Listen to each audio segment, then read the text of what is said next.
क्या सिंधु, झेलम और चिनाब का पानी रोककर भारत ने दुश्मन को बूंद बूंद के लिए तरसाने की ठान ली है? पानी रोकने के ऐलान के 1 महीने के अंदर ही भारत ने ये क्या कर डाला, पाकिस्तान ने सोचा भी नहीं था ऐसा होगा। 200 किलोमीटर की नहर और 12 विशाल सुरंगों का वो कौन सा मेगा प्लान है जिसने चीन को भी सकते में डाल दिया? ये बड़ा फैसला कैसे भारत के 6 राज्यों जम्मू कश्मीर, पंजाब, हिमाचल, राजस्थान, हरियाणा, उत्तर प्रदेश को कर देगा मालामाल? सिंधु, झेलम और चिनाब पर रातों रात खड़े हो रहे वो विशालकाय बांध, नहीं रहेगा पाकिस्तान का पानी पर कोई कंट्रोल। 16,000 मेगावाट बिजली, भारत बन रहा दुनिया का नया पावर हाउस, चीन भी छूट जाएगा पीछे। भारत और पाकिस्तान के बीच का तनाव कोई नई बात नहीं है, लेकिन इस बार भारत ने ऐसा दांव खेला है जिसने पाकिस्तान को हिलाकर रख दिया। भारत ने सिंधु जल संधि को दरकिनार करते हुए एक ऐसा कदम उठाया जिसने पाकिस्तान पर भयंकर दबाव डाल दिया। इस फैसले ने पाकिस्तान को इतना बेचैन कर दिया कि वो दुनिया भर में गला फाड़कर रोने लगा। 4 बार भारत के सामने गिड़गिड़ाया, लेकिन भारत ने साफ कह दिया, अब न पानी न बातचीत। इस ऐलान ने पाकिस्तान की नींद उड़ा दी। सिंधु नदी, जो पाकिस्तान की खेती और अर्थव्यवस्था की रीढ़ है, उसका पानी रोकना मतलब पाकिस्तान को बूंद बूंद के लिए तरसाना। भारत ने न सिर्फ पानी रोकने की बात कही, बल्कि इसका पूरा खाका तैयार कर लिया। 200 किलोमीटर लंबी नहर, 12 विशाल सुरंगें और एक ऐसा मेगा प्लान जिसने पाकिस्तान को सकते में डाल दिया। इस प्रोजेक्ट की खास बात यह है कि यह सिर्फ पानी रोकने तक सीमित नहीं है। भारत इस पानी का इस्तेमाल अपनी खेती, उद्योग और बिजली उत्पादन के लिए करेगा, और यही वो चीज है जो पाकिस्तान को सबसे ज्यादा डरा रही है। लेकिन सवाल ये है, भारत ने इतना बड़ा कदम कैसे उठा लिया? क्या वाकई इतनी जल्दी इतना बड़ा प्रोजेक्ट मुमकिन है? और सबसे बड़ा सवाल, पाकिस्तान जाने वाले पानी को रोकने के ऐलान के 1 महीने के भीतर ही भारत ने कुछ ऐसा कर डाला कि दुश्मन के होश उड़े हुए हैं। हम आपको बताएंगे इस धमाकेदार खबर की पूरी कहानी, तो बने रहिएगा वीडियो पर, और इस संबंध में आपके जो भी विचार हों कमेंट में लिखकर जरूर बताइएगा। अब आते हैं उस धमाकेदार कहानी पर जिसने भारत को दुनिया की नजरों में नया सिकंदर बना दिया। जब मोदी सरकार ने सिंधु जल संधि को निलंबित करने का ऐलान किया तो दुनिया हैरान थी। कई देशों ने कहा, भारत इतनी जल्दी सिंधु, झेलम और चिनाब का पानी कैसे रोक सकता है? ये तो असंभव है। इतने बड़े प्रोजेक्ट के लिए सालों की प्लानिंग, अरबों रुपये और ढेर सारी तकनीक चाहिए। लेकिन भारत ने वो कर दिखाया जिसे दुनिया असंभव मान रही थी। भारत ने न सिर्फ पानी रोकने की योजना बनाई, बल्कि उसे रातों रात अमल में लाने की रणनीति भी तैयार कर ली। दोस्तों, भारत ने सिंधु नदी के पानी को डाइवर्ट करने का जो प्लान बनाया, वो किसी चमत्कार से कम नहीं। इस प्लान के तहत सिंधु का पानी रावी और ब्यास नदियों से जोड़ा जाएगा, फिर इसे सतलज नदी के जरिए पंजाब के हरिके बैराज तक लाया जाएगा, और यहीं से शुरू होती है असली कहानी। हरिके बैराज के पास 200 किलोमीटर लंबी एक ऐसी नहर बनाई जा रही है जो भारत के लिए गेम चेंजर साबित होगी। इस नहर को राजस्थान की गंगा नहर और इंदिरा गांधी नहर से जोड़ा जाएगा।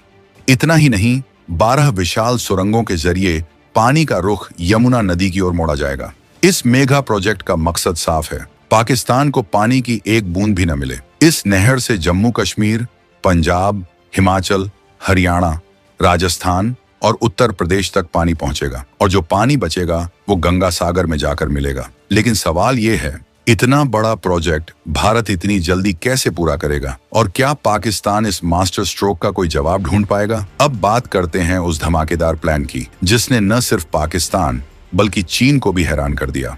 इस प्रोजेक्ट में भारत ने नहरों और सुरंगों का ऐसा जाल बिछाया है जो दुनिया में कहीं नहीं देखा गया।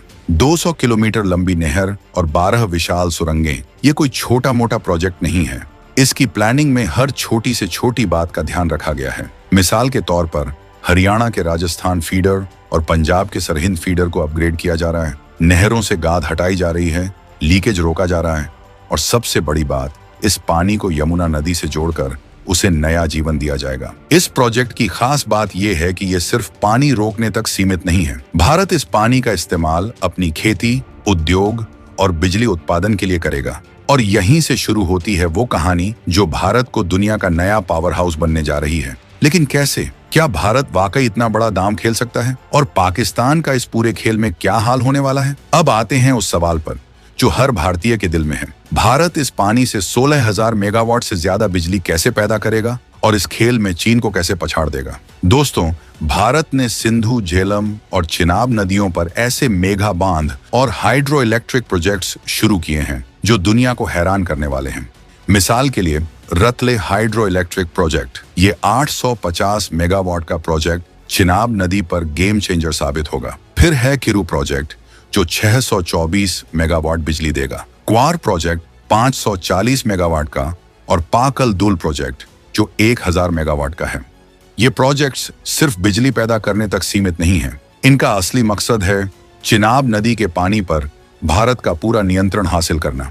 इन बांधों के जरिए भारत न सिर्फ बिजली पैदा करेगा बल्कि पानी के बहाव को भी कंट्रोल करेगा। और यही वो चीज है जो पाकिस्तान को सबसे ज्यादा डरा रही है, क्योंकि अगर भारत पानी का बहाव रोक दे तो पाकिस्तान की खेती, उद्योग और अर्थव्यवस्था सब चौपट हो जाएंगे। लेकिन सवाल ये है, क्या भारत इतनी जल्दी इन बांधों को तैयार कर पाएगा? और इस पूरे खेल में चीन का क्या रोल है?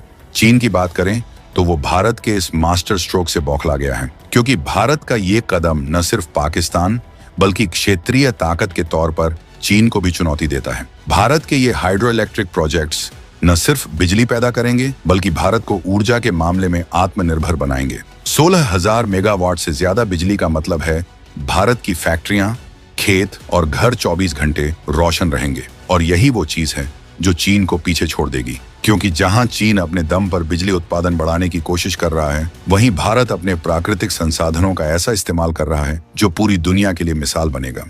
अब आते हैं उस हिस्से पर जो इस कहानी को और भी रोमांचक बनाता है। भारत का यह प्रोजेक्ट सिर्फ पानी और बिजली तक सीमित नहीं है। ये एक ऐसी रणनीति है जो भारत को आर्थिक और सामरिक तौर पर और मजबूत करेगी। मिसाल के तौर पर इस प्रोजेक्ट से जम्मू कश्मीर, पंजाब, हिमाचल, हरियाणा और राजस्थान के खेत हरे भरे होंगे। इन राज्यों में सिंचाई की सुविधा बढ़ेगी, जिससे फसल उत्पादन में भारी उछाल आएगा। और ये सिर्फ खेती तक सीमित नहीं है, इस पानी से भारत के उद्योगों को भी नई जान मिलेगी। फैक्ट्रियां चलेंगी, रोजगार बढ़ेगा और भारत की अर्थव्यवस्था नई ऊंचाइयों को छुएगी। लेकिन सवाल ये है, इतने बड़े प्रोजेक्ट को भारत कैसे इतनी तेजी से लागू कर रहा है?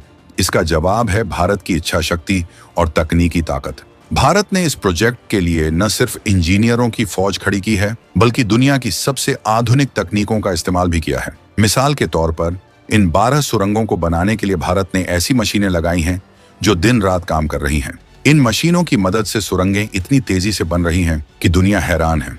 और ये सिर्फ शुरुआत है। भारत ने इस प्रोजेक्ट के लिए हर छोटी बड़ी चीज की प्लानिंग पहले से कर रखी है। अब बात करते हैं पाकिस्तान की। जब भारत ने ये ऐलान किया तो पाकिस्तान ने दुनिया भर में रोना शुरू कर दिया। उसने 4 बार भारत को पत्र लिखे, लेकिन भारत ने हर बार साफ कह दिया, अब कोई बातचीत नहीं। पाकिस्तान ने अंतर्राष्ट्रीय मंचों पर भी गुहार लगाई, लेकिन वहां भी उसे कोई समर्थन नहीं मिला। और क्यों मिलता? भारत ने साफ कर दिया है कि वो सिंधु जल संधि की शर्तों का उल्लंघन करने वालों को कोई रियायत नहीं देगा। लेकिन सवाल ये है, पाकिस्तान अब क्या करेगा? क्या वो इस मास्टर स्ट्रोक का कोई जवाब ढूंढ पाएगा? पाकिस्तान की अर्थव्यवस्था पहले से ही डगमगा रही है और अब सिंधु, झेलम और चिनाब का पानी रुकने से उसकी हालत और खराब होने वाली है। मिसाल के तौर पर पाकिस्तान की खेती पूरी तरह से इन नदियों पर निर्भर है। अगर पानी रुक गया तो उसकी फसलें सूख जाएंगी, खेती चौपट होगी, खाने पीने की चीजों की कीमतें आसमान छुएंगी और आम जनता की हालत बद से बदतर हो जाएगी। और ये सिर्फ खेती तक सीमित नहीं है, पाकिस्तान के उद्योग भी इन नदियों के पानी पर निर्भर हैं। अगर पानी रुक गया तो फैक्ट्रियां बंद होंगी, बेरोजगारी बढ़ेगी और अर्थव्यवस्था पूरी तरह से बैठ जाएगी। अब बात करते हैं उन बांधों की जो भारत के इस मास्टर स्ट्रोक का सबसे बड़ा हथियार है। रथले hydro electric project, Kiru project, क्वार प्रोजेक्ट और पाकल दुल प्रोजेक्ट, ये वो मेगा प्रोजेक्ट्स हैं जो भारत को बिजली और पानी के मामले में सुपर पावर बनाएंगे। इन प्रोजेक्ट से न सिर्फ 3000 मेगावाट से ज्यादा बिजली पैदा होगी, बल्कि चिनाब नदी के पानी पर भारत का पूरा नियंत्रण हो जाएगा। और यही वो चीज है जो पाकिस्तान को सबसे ज्यादा डरा रही है, क्योंकि इन बांधों के बनने के बाद भारत जब चाहेगा पानी रोक देगा, और जब पानी रुकेगा तो पाकिस्तान की हालत क्या होगी ये आप खुद समझ सकते हैं। लेकिन सवाल ये है, इन बांधों को इतनी जल्दी कैसे तैयार किया जा रहा है? इसका जवाब है भारत की रणनीतिक प्लानिंग। भारत ने इन प्रोजेक्ट्स के लिए न सिर्फ पैसा और तकनीक जुटाई है, बल्कि समय की भी बचत की है। मिसाल के तौर पर पाकल दुल प्रोजेक्ट का काम इतनी तेजी से चल रहा है कि वो अगले 2 साल में तैयार हो जाएगा। और ये सिर्फ एक प्रोजेक्ट की बात नहीं है, रथले, किरू और क्वार प्रोजेक्ट्स भी उसी रफ्तार से बन रहे हैं। भारत ने इन प्रोजेक्ट्स के लिए दिन रात काम करने वाली टीमें लगाई हैं जो हर पल प्रगति की निगरानी कर रही हैं। जय हिंद दोस्तों, जैसा कि वीडियो में आपने देखा कि इस देश में और हमारे पड़ोसी मुल्क में कितना फ़र्क है। पड़ोसी मुल्क जो कि कायराना हमला लगातार और बीच बीच में इंडिया की इकोनॉमी को लगातार गिराने के माध्यम से जो टेररिस्ट अटैक करवाता है, इस अटैक में पाकिस्तान की जो इंटरनेशनल बेइज्जती हुई है और जो इंडियन आर्मी ने जो पाकिस्तान में घुसकर पाकिस्तान के टेररिस्टों के सबसे बड़े आका आसिफ मुनीर को जिस तरीके से ठोका है और वहाँ के पॉलिटिशियन जिस तरीके से संसद में बयान दे रहे हैं और उनके खुद के पीएम भी बोल चुके हैं कि ब्रह्मोस मिसाइल अगर ना होती तो हम भारत को बहुत ही तगड़ा जवाब देते। लेकिन दुनिया अभी यहीं पे नहीं रुकी है। मोदी जी इंडिया में एक ऐसे नेता के रूप में उभरे हैं जो कि नामुमकिन को मुमकिन कर देते हैं। अभी असली खेल तो अभी शुरू हुआ है दोस्तों। जिस तरीके से पाकिस्तान इंटरनेशनल में बेइज्जत हो रहा है और अब उनकी जनता जो कि एक एक बूंद पानी के लिए तरसेगी, क्योंकि पानी पे ही सारे उद्योग और सारी खेती पाकिस्तान की है। अब उसी पानी को जिस तरीके से मोदी ने टेररिस्ट हमले के बाद जिस तरीके से सिंधु जल समझौते को निलंबित किया है, उसने पूरे ही देश को खुश कर दिया है। क्योंकि जब ये एक एक बूंद को तरसेंगे, भीख मांगेंगे, मोदी के आगे उनके जूतों में नाक रगड़ेंगे, तब इनको समझ में आएगा कि पानी की वैल्यू क्या होती है। लेकिन दोस्तों ये इतना आसान नहीं था। इसके लिए गहन रिसर्च और तगड़ी इच्छा शक्ति का होना जरूरी है, क्योंकि सिंधु जल समझौते के अंदर 3 नदियाँ ऐसी हैं जिसका पानी पाकिस्तान को मिलता था और इतनी बड़े पानी को किस तरीके से डाइवर्ट करेंगे, ये इंजीनियरों के लिए और हमारे पॉलिटिशियनों के लिए और बहुत ही बड़े थिंक टैंक को इस बारे में सोचना था कि इतने बड़े जल को हम कैसे डाइवर्ट करें जिससे कि जम्मू कश्मीर, हरियाणा, पंजाब, हिमाचल, उत्तर प्रदेश जैसे राज्यों को खेती के लिए बहुत ही अच्छे और आसान तरीके से पानी मिल सके। क्योंकि पानी पर ही हम बिजली का उत्पादन कर सकते हैं, उद्योग लगा सकते हैं। और कैसे जब पाकिस्तान का सारा पानी 12 सुरंगों के द्वारा इंडिया मोड़ेगा और इन नदियों को एक नहर द्वारा 200 किलोमीटर के जरिए जब पंजाब और उत्तर प्रदेश में इसका पानी खेती के लिए जगह जगह पहुंचेगा, तो इस इंडिया को पूरी दुनिया में पावर सेक्टर के रूप में कोई रोक नहीं सकता दोस्तों। और पाकिस्तान को इसी बात का डर सताया जा रहा है कि आखिर इंडिया इतने बड़े जल को कैसे इतने कम समय में रोक सकता है और डाइवर्ट कर सकता है। इसके लिए उसने चीन के साथ अपना प्रोपेगेंडा स्टार्ट भी कर दिया है और ब्रह्मपुत्र नदी का पानी रोकने की धमकी दी है। तो दोस्तों इससे घबराने वाली कोई बात नहीं है, क्योंकि ब्रह्मपुत्र का हमें जो भी पानी मिलता है हमारे मानसून की वजह से मिलता है। और इस बात की पुष्टि हमारे असम के सीएम हेमंत बिस्वा ने भी कर दी है। तो दोस्तों कैसा लगा आपको ये वीडियो, जिसमें कि पाकिस्तान, इंडिया और इंटरनेशनल ही तौर पर इंडिया के आगे घुटने टेकते हुए नज़र आ रहा है। तो दोस्तों अगर आपको भी ये वीडियो अच्छी लगी हो तो इसे ज़रूर लाइक और सब्सक्राइब कर लें। मिलते हैं एक और धमाकेदार वीडियो के साथ। जय हिंद।